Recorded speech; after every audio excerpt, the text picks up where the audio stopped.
Man Meditations, we continue looking at Cold Case Christianity, the book by J. Warner Wallace, a cold case homicide detective who investigates the claims of the Gospels. Wallace is a cold case homicide detective, Christian casemaker, and adjunct professor of Christian apologetics at Biola University. Wallace's cases have been featured on numerous television programs and channels, including Dateline, Fox News, and Court TV.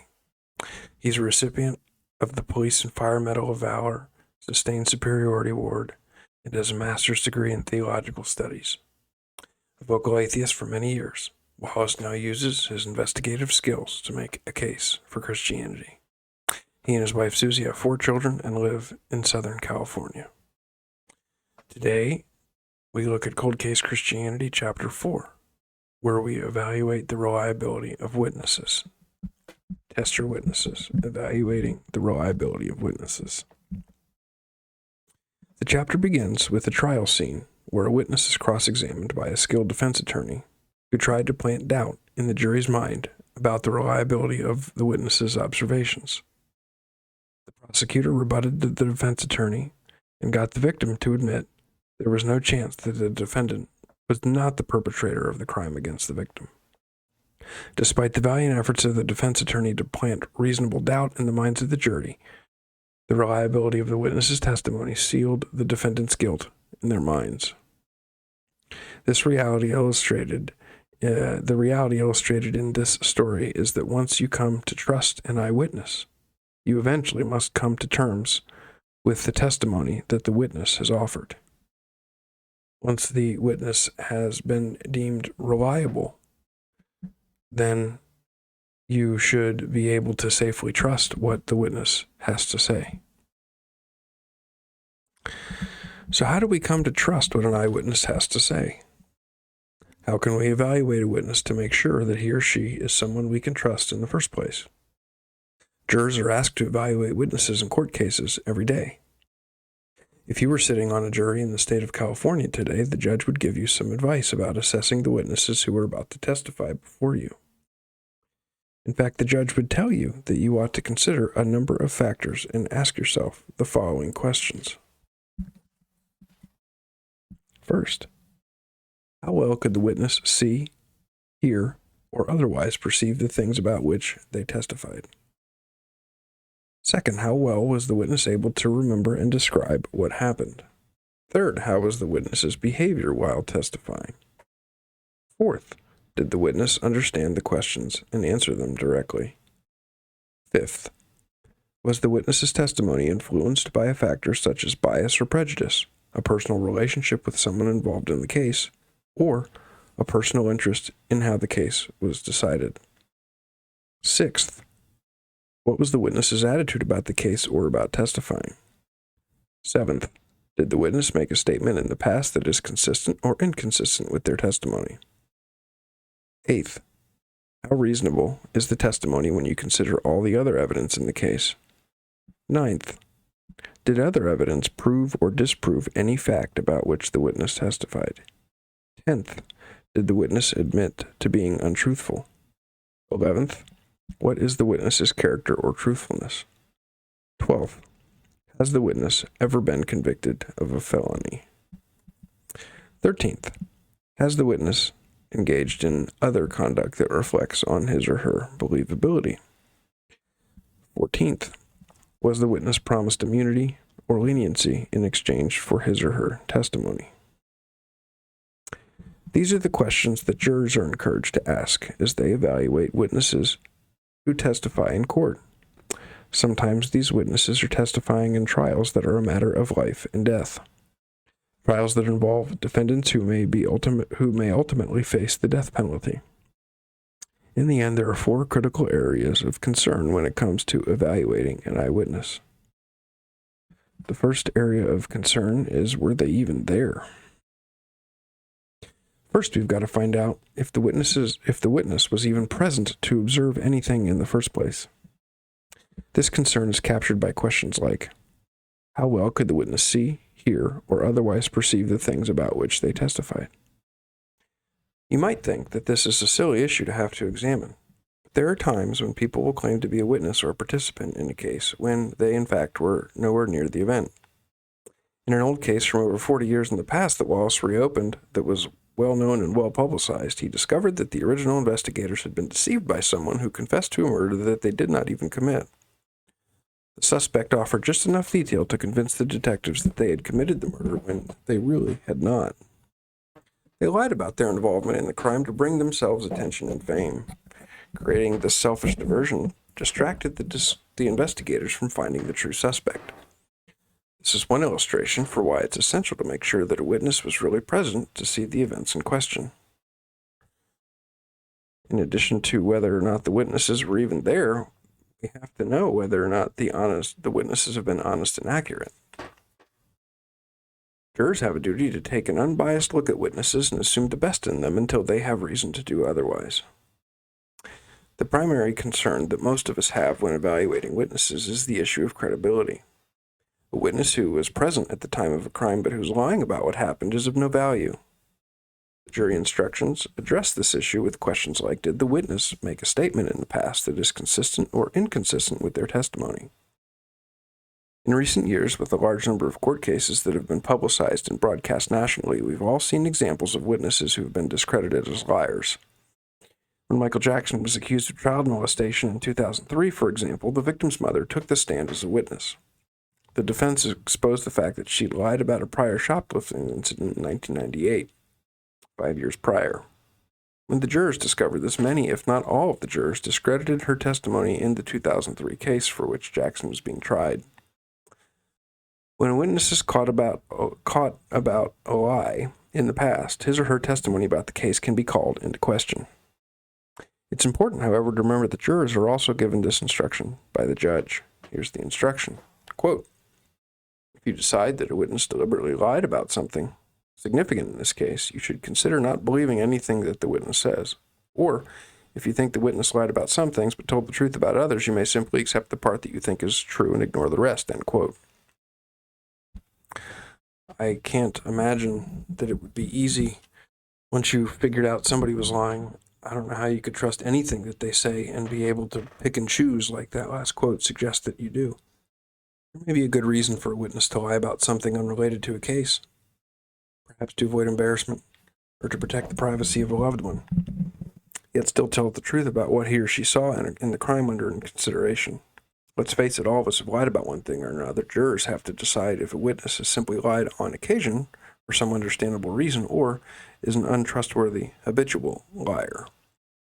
In the Jackson case, the jurors seem to have decided that the witness was an untrustworthy, habitual liar. In addition to have they been honest and accurate, can the witnesses be verified? It's fair to ask if a witness's observations can be verified by some other piece of evidence or testimony. This concerns captured in questions like, how reasonable is the testimony when you consider all the other evidence in the case? Or, did other evidence prove or disprove any fact about which the witness testified? If a witness tells you that the defendant committed a robbery at a bank teller's window and you come to find the defendant's fingerprints at that counter, you've got a piece of corroborating evidence, the fingerprints, that begins to verify what the eyewitness has to say, that the defendant committed a robbery at the window. The direct evidence of additional eyewitnesses can also verify a statement, and circumstantial evidence, forensic or otherwise, can help validate what a witness has offered. After, can they be verified? Do they have an ulterior motive? Finally, jurors have to figure out if a witness has a motive to lie. That's why the jury instructions include questions like, was the witness's testimony influenced by a factor such as bias or prejudice, a personal relationship with someone involved in the case, or a personal interest in how the case is decided? Sometimes, in spousal abuse cases where both spouses abuse each other, trying to get to the truth of the matter is very difficult. In such cases, both sides are so angry with one another that they can be willing to do or say anything to get the other spouse in trouble, even if it's not truthful. Each appeared to have a motive to lie or exaggerate about the violent behavior of the other spouse, and jurors had a difficulty discerning the truth amid all the anger and embellishment. These 4 critical areas should be examined before we trust an eyewitness. If we can establish that a witness was present, has been accurate and honest in the past, is verified by additional evidence, and has no motive to lie, we can trust what the witness has to say. So why can't witnesses agree? Jurors are instructed to be cautious, not automatically disqualify a witness just because some part of their testimony may disagree with an additional piece of evidence or testimony. Unfortunately, witnesses often make conflicting and inconsistent statements when describing what they saw at a crime scene. They frequently disagree with one another and either fail to see something obvious or describe the same event in a number of conflicting ways. The more witnesses involved in a case, the more likely there will be points of disagreement. And so this is getting to the reasons behind why some of the gospel accounts contain some apparent contradictions. 101 contradictions were addressed in a separate video series, 9-part video series on this channel.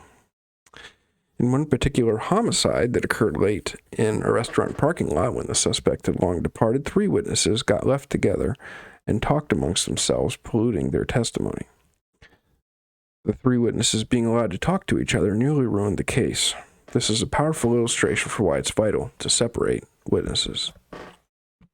If eyewitnesses are quickly separated from one another, they're more likely to provide an uninfluenced, pure account of what they saw. Yet their accounts will inevitably differ from the accounts of others who witnessed the same event. But that is the natural result of a witness's past experience, perspective, and worldview. Detectives can deal with inconsistencies because such inconsistencies are expected, but when witnesses are allowed to sit together prior to being interviewed and compare notes and observations, it's more likely that the witnesses will produce one harmonized version of the event. And this is one of the things you hear about critics of the Gospels.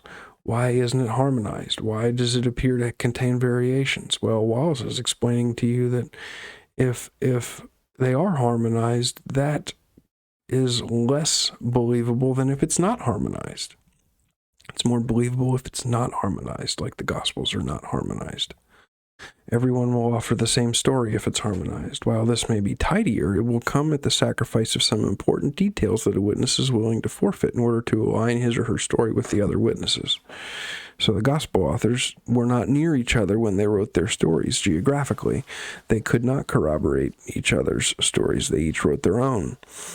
Now, some of them had some of the same sources, so that's why you have the synoptics. They will explain some of the same things that Matthew, Mark, and Luke. They'll have some of the same stories. Some of them have a great deal of similarity. Others have more divergent details. But when you take them together, they increase in reliability. They increase the reliability of the whole story. So, everyone will, let's see. It's more likely that witnesses will produce one harmonized version of the event if they're allowed to collude together. Everyone will offer the same story. While this may be tidier, it'll come at the sacrifice of some important detail that a witness is willing to forfeit in order to align his or her story with the other witnesses. It's better to have different, apparently contradictory versions of the event than one harmonized version that has eliminated some important detail. Multiple stories that differ slightly can be examined by the detective, and the truth of the matter can be ascertained. So, New Testament scholars are like detectives. They can examine the stories, and the truth of the matter can be ascertained. The apparent contradictions are usually easy to explain once the detective learns about the witness's visual and personal perspectives at the time of the crime. As an example, many years ago, Wallace investigated a robbery in which a male suspect entered a small grocery store, walked up to the counter, and calmly contacted the cashier. The suspect removed a handgun from his waistband and placed it on the counter. He pointed it at the cashier using his right hand and to hold the gun on the counter, he held his finger on the trigger. The suspect quietly told the cashier to empty the register of the money and place it in a plastic bag. The cashier complied and gave the robber all the money in the drawer. The robber calmly walked from the store. The robber was observed by 2 witnesses who were properly separated and interviewed apart from one another. When the crime report was assigned to Wallace as an investigator, he read the officer's summary and wondered if the witnesses described the same robber. The first witness described the offender as a 38. The first witness was a 38-year-old female who was an interior designer who was married with kids. She was picking up milk on the way home from work. The second witness was a 23-year-old single male with no kids who was an apprentice plumber visiting the cashier on his day off. Here's how witness 1 described the subject, the female interior designer. They described him as a young boy in his teens, very polite with a sweet voice. They said that he did not have a gun, that he bought something at the store, described a name brand Izod polo shirt with no vehicle. Second witness seemed to give entirely contradictory testimony. A 23-year-old, the second witness was a 23-year-old single male with no kids and an apprentice plumber. That witness said that the suspect was not a young boy in his teens, but was a 24 or 25-year-old male with a threatening scowl, not a sweet and polite voice. They said this witness, contrary to the first witness, said that the suspect did have a gun, and a very specific kind of gun, Ruger P95 9mm. The first witness said that the offender bought something. The second witness said that the offender bought nothing. The first witness said that the suspect wore an Izod polo shirt. The second witness said that the suspect might have worn a t-shirt. The first suspect said there was no vehicle. The second suspect identified a vehicle. At first, these statements seemed to describe two different people committing two different crimes. But the more Wallace spoke with the witnesses, the more he realized that both were reliable in spite of the fact they seemed to be saying different things about the suspect. The female witness was hurrying home from work, stopped at the store to purchase some milk and a few small items. She stood in the line behind the suspect as he committed the robbery. While she heard the tone of his voice, she never heard his words distinctly and never saw a gun. She described him as a polite young man in his teens. Based on the way the cashier handed the robber the bag, she believed that the robber made a purchase prior to committing the crime. She immediately recognized the suspect's blue shirt as a classic Izod polo because of many men in her office wore the same style shirt when she first started her career as a designer. In fact, she recently purchased one for her husband. She watched the robber walk slowly out of the business and across the parking lot as he left the area. She was sure he didn't have a getaway car. The male witness was visiting the cashier when the robbery occurred. The cashier was an old friend from high school, and the witness was standing behind the counter with his friend at the time of the crime. The male witness couldn't remember many details related to the suspect's clothing, but believed he wore a t-shirt. The witness was certain, however, that the robber pointed a gun at his friend and recognized the pistol as a Ruger P95 because his father owned one at one point that was identical. The witness focused on the gun during most of the robbery, but also observed the suspect scowled and had a menacing expression on his face. The robber spoke his words slowly and deliberately in a way that the witness perceived as threatening. The witness described the robber as just slightly older than him. The witness was certain the suspect purchased nothing. The witness had a visual angle through the glass storefront that allowed him to see the robber walk to the end of the parking lot, run to the tan-colored 1990s Nissan four-door. On interviewing these two witnesses, at first, these statements seemed to describe two different men committing two different crimes, but after speaking with the witnesses, both witnesses were considered to be reliable despite saying different things about the suspect. Witness 1 was hurrying home from work, stopped at the store to purchase milk and a few small items.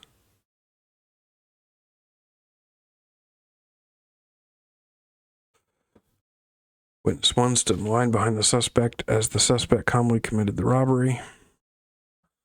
While the witness heard the robber's tone of voice, the witness never heard the robber's words clearly and never saw a gun. The witness described the robber as a polite young teenager. Based on the way the cashier handed the bag, the witness believed the robber made a purchase prior to committing the crime. The witness immediately recognized the robber's blue shirt as a classic Izod polo because many in her office wore that same type of shirt in her career as a designer. In fact, she recently purchased one for her husband. The witness watched the robber walk slowly out of the business and across the parking lot as he left the area. The witness was sure the robber didn't have a getaway car. The second witness was visiting the cashier when the robbery occurred. The cashier was an old friend from high school. The witness was standing behind the counter with his friend at the time of the crime. The witness couldn't remember many details related to the suspect's clothing, but believed the suspect was wearing a t-shirt. The witness was certain, however, that the robber pointed a gun at his friend and recognized his pistol as a Ruger P95 because his father owned one that was identical. The witness focused on the gun during most of the robbery, but the witness also observed that the suspect scowled and had a menacing expression on his face. The robber spoke his words carefully.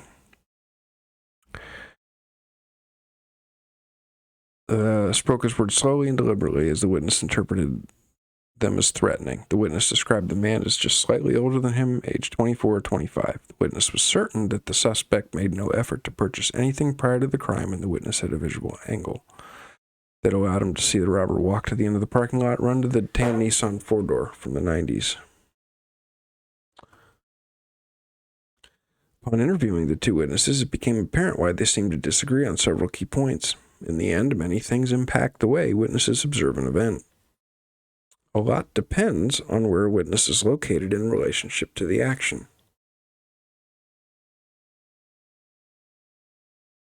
We've also got to consider the personal experiences and interests that cause some witnesses to focus on one aspect of an event and some to focus on another. One witness was older and had difficulty estimating the age of the suspect, but that witness's design interests and the experience with her husband helped her to correctly identify the kind of shirt worn by the robber. The other witness had personal experience with pistols and sat in a position that gave him an entirely different perspective as he watched the robbery unfold. As the detective handling the case, Wallace had to understand each witness well enough to take the best they had to offer and come to a conclusion about what really happened. Every case is like this. Witnesses seldom agree on every detail. In fact, when two witnesses agree completely on every detail of their account, one is more inclined to believe that they've contaminated each other's observations or are working together to mislead the investigator. Truthful and reliable eyewitnesses will disagree along the way. The last witness to be interviewed. Before moving away from this issue, it's important to add one final observation. In some murder cases, several eyewitnesses get interviewed.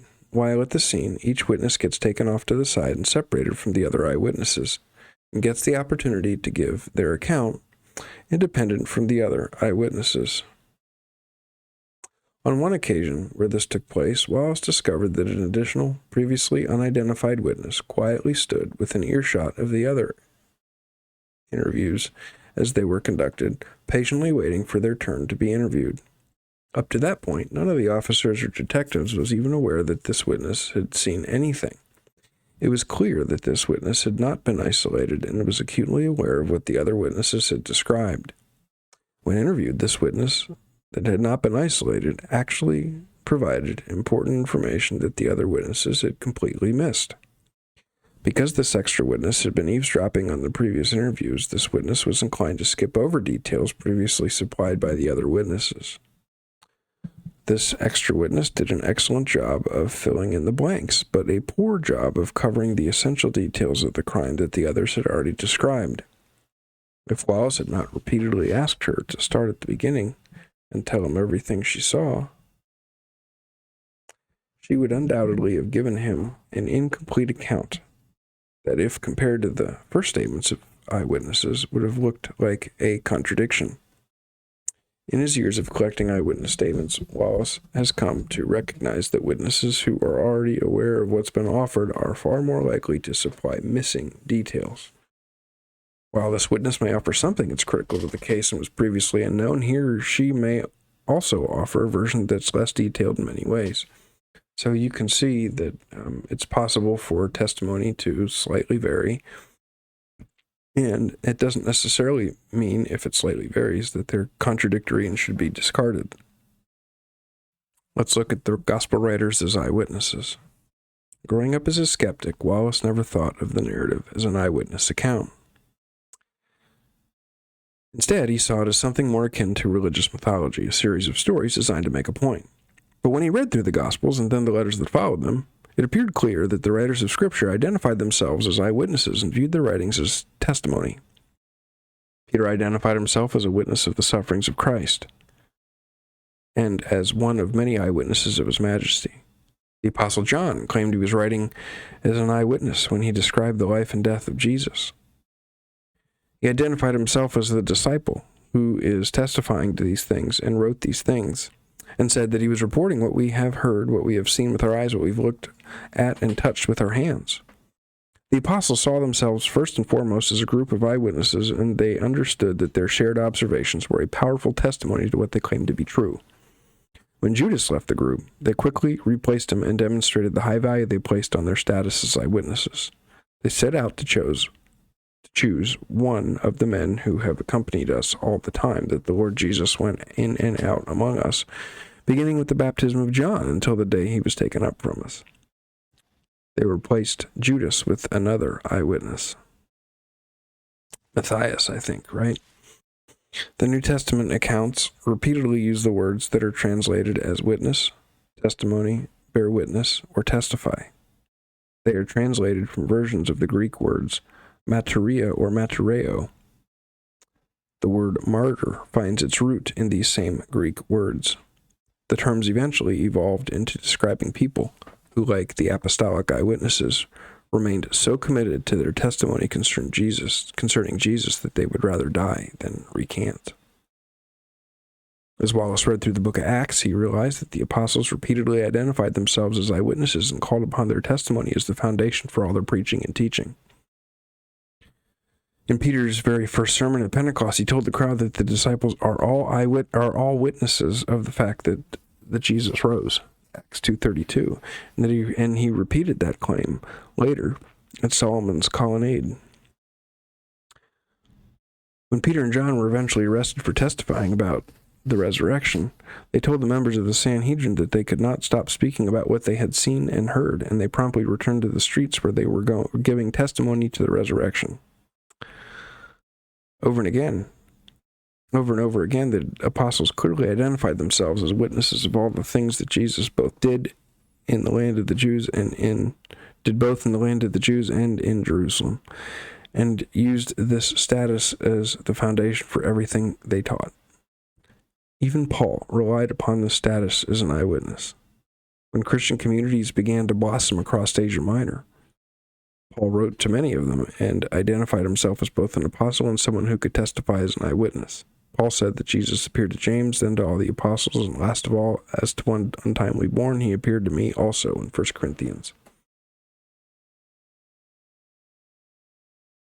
As the apostles began to write out their eyewitness observations, early Christians gave these accounts great authority and respect. In fact, as the canon of the emerging New Testament scripture was examined by the church fathers, the early leaders of the growing Christian community, the issue of apostolic authority was the first and foremost criterion for whether or not a particular writing made it into the canon.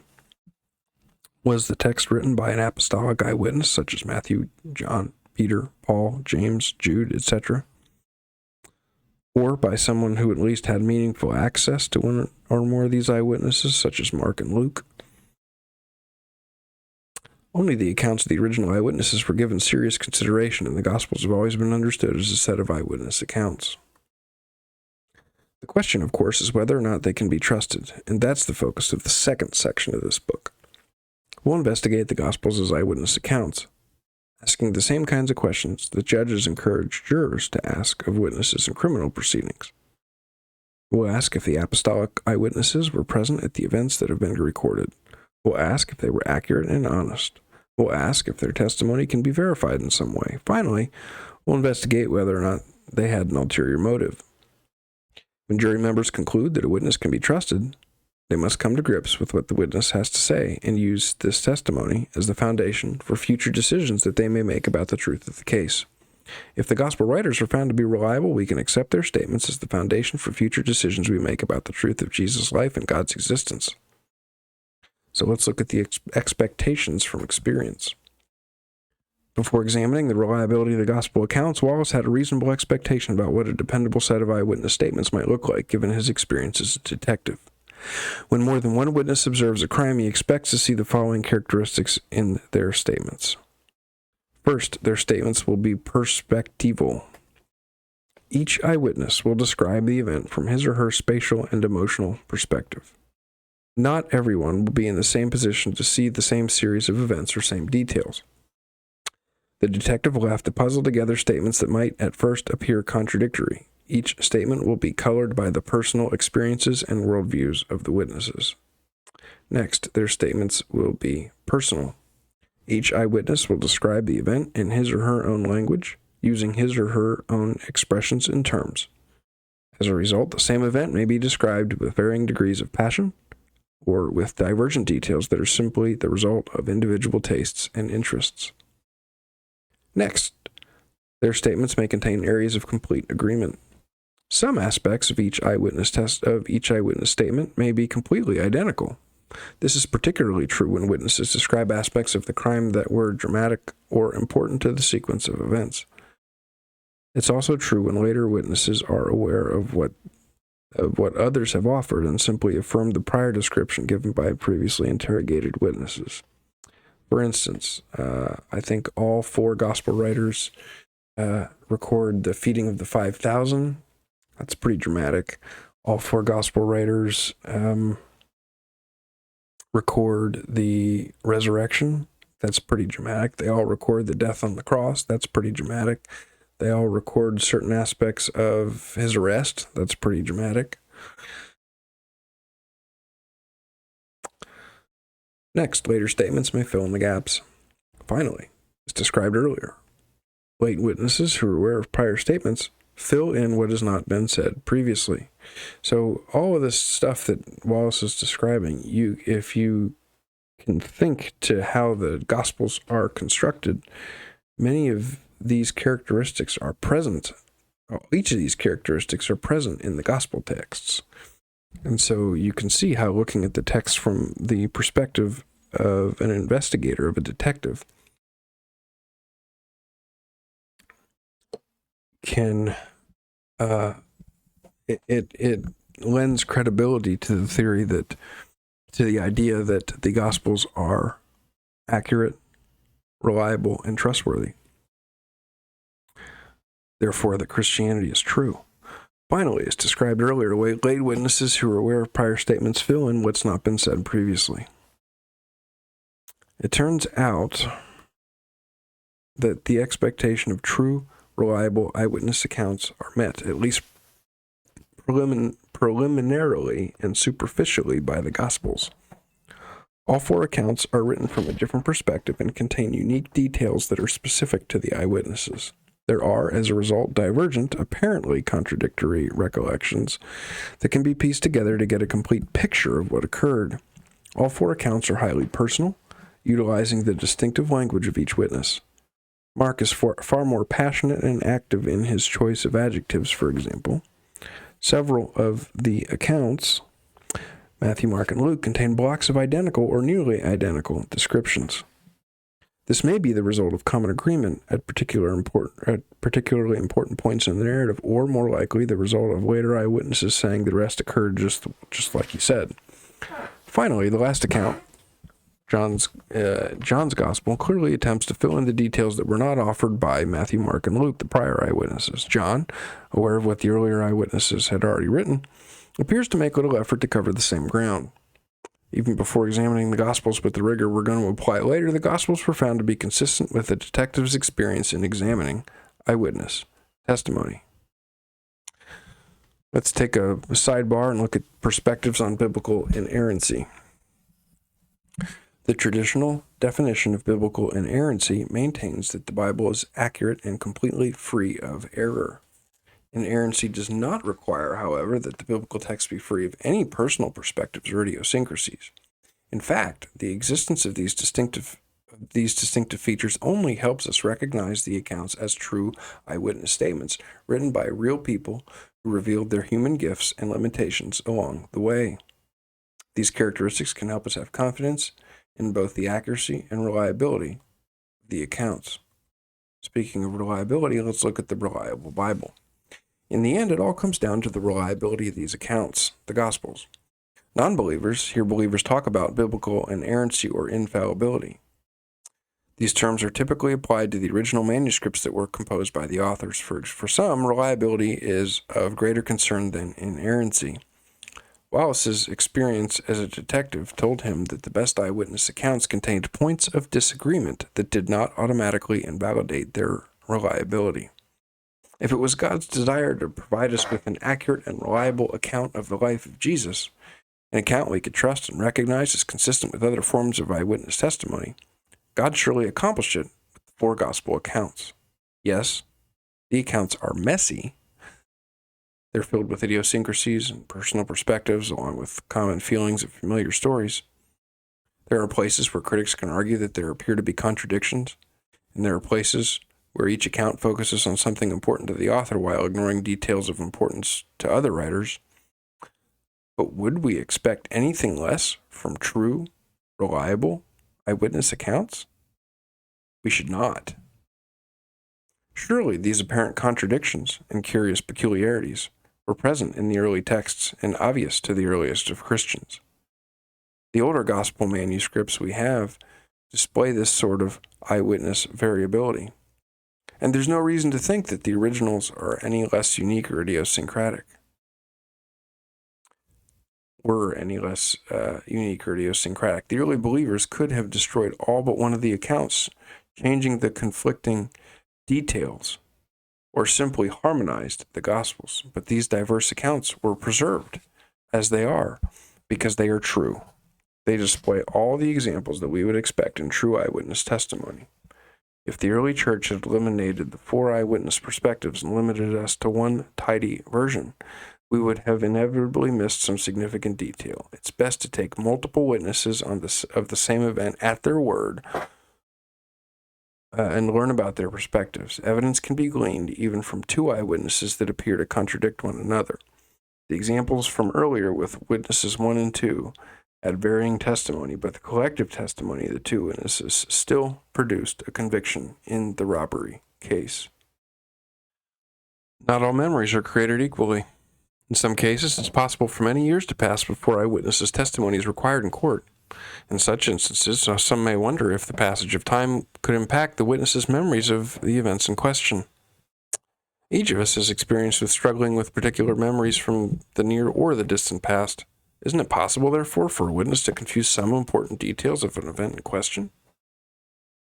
Much has been written in recent years about the unreliability of eyewitness testimony over time, especially as cases that previously hinged on eyewitness identification have been overturned by new DNA evidence.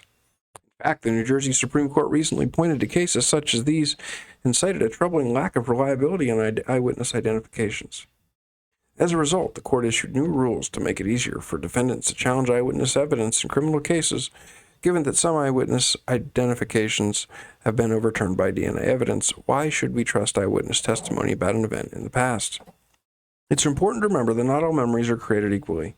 If you had to recall what you did on the most recent Valentine's Day, you might confuse some details with the previous year's Valentine's Day. The longer your relationship, the more memories you have to sift through, the easier to confuse or conflate memories. But if you had to recall the specifics of your wedding day, you could provide a more accurate recollection. The significance of the event leads to more vivid memory creation and creates the unforgettable, lasting impression. Details of such unequaled events that generated such excitement and importance are likely to be more memorable. When eyewitnesses encounter an event that is similarly unique, unrepeated, and powerful, like the resurrection, like the robbery, or like any number of Jesus' miracles, they are far more likely to remember and recall specific details accurately. In the earlier example, the 2 witnesses of the robbery had never experienced a robbery before, the one that they experienced on that day. They had never experienced a robbery before. It was a unique and unrepeated event, the robbery was. As such, it stuck out in their minds and memories. This doesn't mean that their testimonies ought to be accepted without testing. The 4 criteria we've already described in this chapter must be applied to those 2 robbery witnesses. We still have to determine if they were present to see the robbery and have a history of being honest and accurate. We still have to determine if their testimony can be corroborated by additional evidence and examine their motives to make sure that they're not lying. If these criteria can be met, we have good reason to trust their testimonies as reliable. But let's look at the unequaled events of the New Testament. Many people can remember the day they were married because it was unique, unrepeated, and personally important. Now put yourself in the apostles' shoes as they witnessed the miracles and resurrection of Jesus. None of these eyewitnesses had ever seen anyone like Jesus before. He did more than teach them important lessons. He astonished the eyewitnesses with miracles that were unique and personally powerful, like feeding 5,000, feeding 4,000, casting demons out of people, raising dead people back to life, and more, giving blind people sight, giving deaf people hearing. The apostles experienced only one Jesus in their lifetime. They observed only one man rise from the dead. The resurrection was unique, unrepeated, and powerful. It would have made a lasting impact on them.